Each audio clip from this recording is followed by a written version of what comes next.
آج میں یہ بتانے جا رہا ہوں کہ فیملی پلاننگ کے بارے میں اسلام کا کیا نظریہ ہے۔ اسلام فیملی پلاننگ کی اجازت دیتا ہے یا سرے سے اس کو حرام قرار دیتا ہے؟ تو سب سے پہلے تو یہ سمجھ لیں کہ فیملی پلاننگ ہے کیا۔ تو فیملی پلاننگ کا مطلب یہ ہے کہ ایک فیملی کے اندر شوہر اور بیوی کے علاوہ کتنے بچے ہونے چاہیے۔ اس ٹاپک کو سمجھنے کے لیے پہلے تو یہ سمجھے کہ فیملی پلاننگ کا مقصد کیا ہے، کیونکہ کوئی بھی کام بنا مقصد کے ہوتا نہیں ہے۔ تو فیملی پلاننگ کا مقصد کیا ہے؟ تو فیملی پلاننگ کے جتنے بھی مقاصد ہو سکتے ہیں، سارے مقصدوں کو اگر آپ جمع کریں تو دو باتیں نکل کر کے آئیں گی۔ ایک یہ کہ اگر بچے زیادہ ہوں گے تو ہم انہیں کھلائیں گے کہاں سے؟ دوسرا یہ کہ اگر بچے زیادہ ہوں گے تو ان کی صحیح تعلیم و تربیت نہیں ہو سکتی ہے۔ تو یہ سوچ کہ بچے زیادہ ہوں گے تو ہم انہیں کھلائیں گے کہاں سے، یہ سوچ نبی علیہ الصلاۃ والسلام کے زمانے سے پہلے اور نبی علیہ الصلاۃ والسلام کے زمانے میں بھی کچھ لوگوں کے اندر پائی جاتی تھی، جس سوچ کی وجہ سے اس زمانے کو زمانہ جاہلیت کہا جاتا ہے۔ تو اس زمانہ جاہلیت میں دل کو دہلا دینے والا یہ جرم ہوتا تھا کہ لوگ اپنی اولاد کو بچپن میں ہی قتل کر دیتے تھے، اس خوف کی وجہ سے کہ اگر ہم انہیں زندہ رکھتے ہیں تو انہیں کھلانا پلانا پڑے گا۔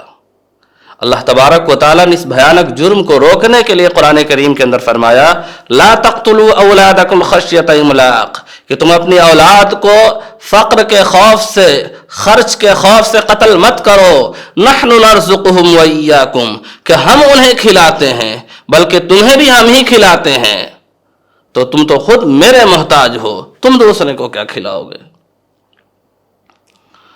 تو یہ سوچ جو ہزاروں سال پہلے موجود تھی، آج ہزاروں سال بعد جسے ترقی کا زمانہ کہا جاتا ہے، جسے ڈیولپمنٹ کا زمانہ کہا جاتا ہے، اس زمانے میں یعنی ہزاروں سال بعد یہ سوچ پھر سے لوٹ آئی ہے۔ تو گویا کہ دنیا اپنے سوچ کے اعتبار سے ہزاروں سال پیچھے جا چکی ہے، اور ہم یہ کہتے ہیں کہ ہم ترقی کر رہے ہیں، آگے بڑھ رہے ہیں۔ اس سوچ کو خوبصورت سانچے میں ڈھال کر کے پیش کیا گیا اور اسے فیملی پلاننگ کا نام دیا گیا کہ بچے کم ہی اچھے، اور یہ نعرہ دیا گیا کہ ایک کے بعد ابھی نہیں اور دو کے بعد کبھی نہیں۔ ہمارے پڑوسی ملک چائنا نے اس سوچ کو، اس نظریے کو اپنے ملک کے اندر نافذ کر کے دیکھ لیا۔ ہمارے پڑوسی ملک چائنا نے اللہ کے نظام کو، قدرت کے نظام کو اپنے ہاتھوں میں لیا اور اپنے ملک کے اندر ون چائلڈ پالیسی نافذ کر دیا۔ یہ پالیسی 1980 میں نافذ کیا گیا تھا۔ اس قانون کے آنے کے بعد ملک کے اندر ایک سے زیادہ بچے پیدا کرنا جرم ہو گیا۔ لوگ اس قانون پر عمل کرتے رہے، تقریباً 35 سالوں تک لوگ اس قانون پر عمل کرتے رہے۔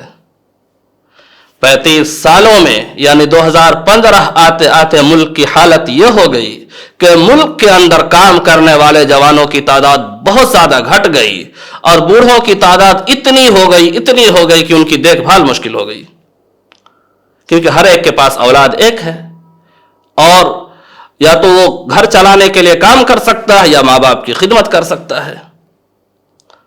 جب یہ ملک کے لیے خطرہ بڑھا تو ملک نے اپنے یہاں پھر قانون کے اندر ڈھیل دیا اور پھر 2 چائلڈ پالیسی نافذ کیا۔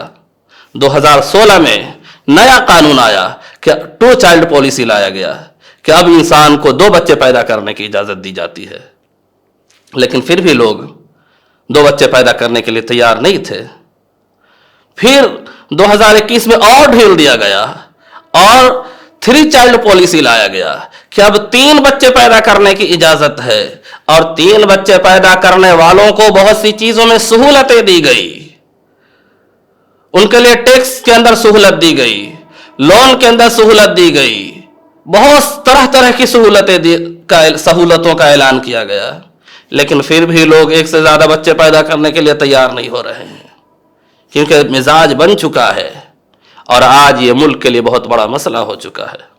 تو قدرت کے نظام کو، قدرت کے سسٹم کو ہم اپنے ہاتھ میں لے کر کے یہ سوچے کہ ہم ترقی کر جائیں گے، یہ کبھی بھی نہیں ہو سکتا ہے۔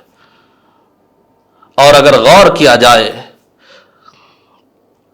تو زیادہ پاپولیشن یہ کبھی بھی ملک کے لیے خطرہ ہو ہی نہیں سکتا ہے۔ زیادہ پاپولیشن مطلب یہ ہے کہ زیادہ ورکرز، جتنے زیادہ لوگ ہوں گے اتنا زیادہ کام کرنے والے ہوں گے، اور جتنے زیادہ کام کرنے والے ہوں گے پروڈکشن اتنا ہی زیادہ ہوگا، اور ملک کے اندر پروڈکشن زیادہ ہوگا تو ملک ترقی کرے گا، ملک کا GDP بڑھے گا، نہ یہ کہ ملک خسارے میں جائے گا، ملک کے لیے خطرہ بنے گا۔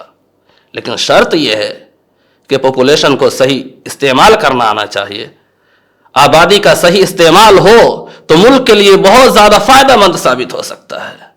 اپنی ناکامی کو چھپانے کے لیے یہ کہا جاتا ہے کہ افراد کی زیادتی، پاپولیشن کی زیادتی یہ ملک کے لیے خطرہ ہے۔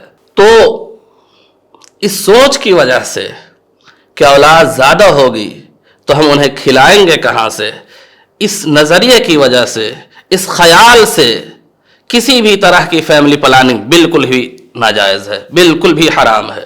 ہاں، کسی مجبوری کی وجہ سے فیملی پلاننگ کی اجازت دی جا سکتی ہے۔ وہ مجبوری کیا ہے؟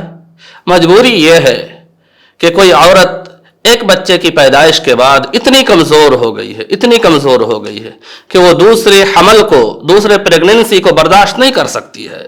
اگر وہ دوسرے مرتبہ پریگننٹ ہوتی ہے تو اس کے لیے جان کا خطرہ ثابت ہو سکتا ہے، یا کسی باڈی پارٹ کے خراب ہونے کا خطرہ ہے۔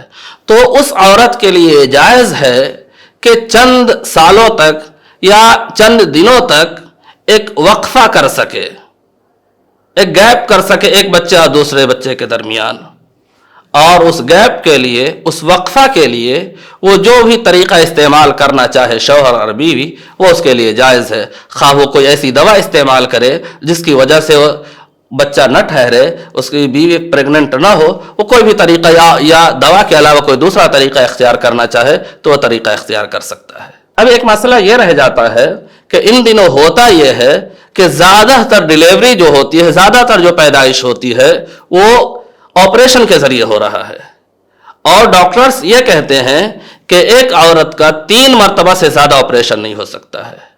اگر 3 مرتبہ سے زیادہ کسی عورت کا آپریشن ہوتا ہے تو اس کے لیے جان کا خطرہ ثابت ہو سکتا ہے۔